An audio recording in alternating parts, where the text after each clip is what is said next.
క్రీస్తునందు ప్రియులైన సహోదరి సహోదరులకు ప్రభువైన యేసుక్రీస్తు వారి దివ్యనామములు శుభాలు. నూతన జీవిత అనుదిన దైవధ్యానములో యోసేపు నుండి నేర్చుకోవలసిన పాఠాలు. ఆదికాండము 41వ అధ్యాయము 14 నుంచి 16 వచనాలలో ఫరో యోసేపును పిలువనంపెను. కాబట్టి చెరసాలలో నుండి అతని త్వరగా రప్పించిరి. అతడు క్షౌరము చేయించుకొని మంచి బట్టలు కట్టుకొని ఫరో యొద్దకు వచ్చెను. ఫరో యోసేపుతో, నేనొక కల కంటిని, దాని భావమును తెలుపగలవారెవరూ లేరు.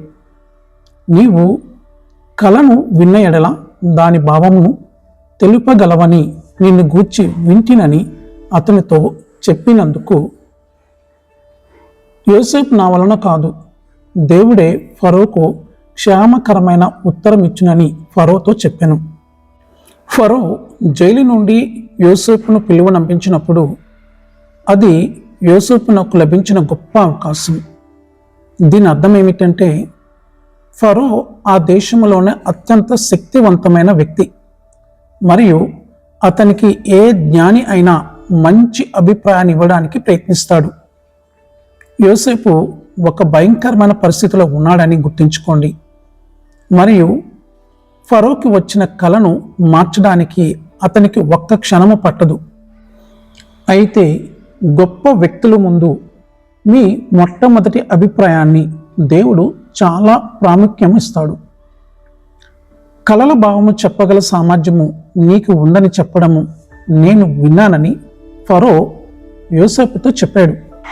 యోసేపు తనకు అద్భుతమైన కలల భావాన్ని చెప్పే నేపథ్యం గురించి ఫరోకు చెప్పి తనను తాను మరింతగా అమ్ముకోవడానికి గొప్ప అవకాశం అతనికి ఉన్నప్పటికీ అతను అలా చేయక తాను ఒక ఆశీర్వాదంగా ఎలా ఉన్నాడో మరియు తాను ఎంత ముఖ్యమైన వాడో అతనికి మొదటి నుండి తన జీవితంలో జరిగిన సంఘటనను చెప్పుకునే అవకాశం కూడా యోసేపుకు లభించింది.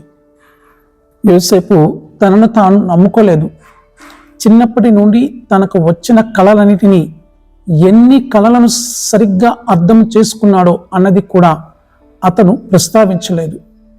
అతను దేవుణ్ణి ప్రస్తావించాడు. అతను దేవుణ్ణి చూపించాడు. అతనికి వచ్చిన చిన్న అవకాశాన్ని పెద్దగా ఉపయోగించుకొని దేవుని గురించి గొప్పగా బోధించాడు.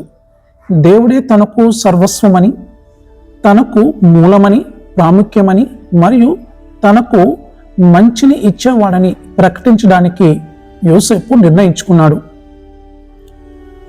యోసేపు ఫరోతో దేవుడు ఏ విధంగా చేస్తాడో కూడా చెప్పాడు.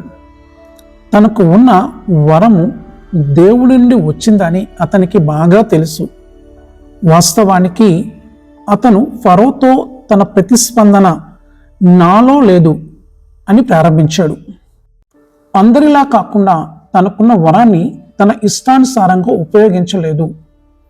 చాలామంది ఏం చేస్తారంటే, వారికి ఉన్న వరానికి ఒక ట్రాక్ రికార్డ్ ఇచ్చి వాటికి పేర్లను పెట్టి వారి సామర్థ్యం ద్వారానే కార్యాలు జరుగుతున్నాయని వారికి వారే హెచ్చించుకుంటూ ఉంటారు.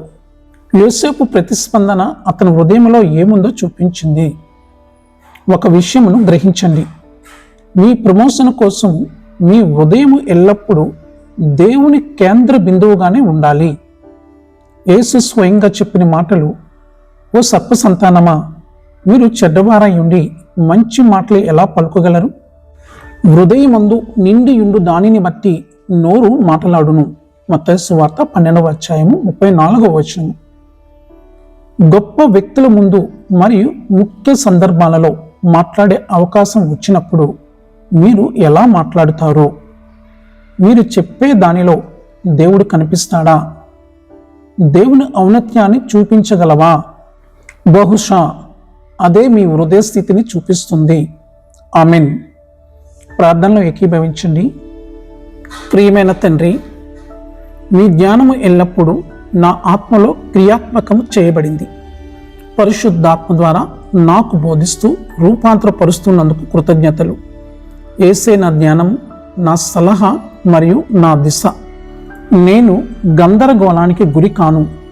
నా జీవితంలో ప్రతిరోజు యేసు నామములో నిర్దేశించబడతాను.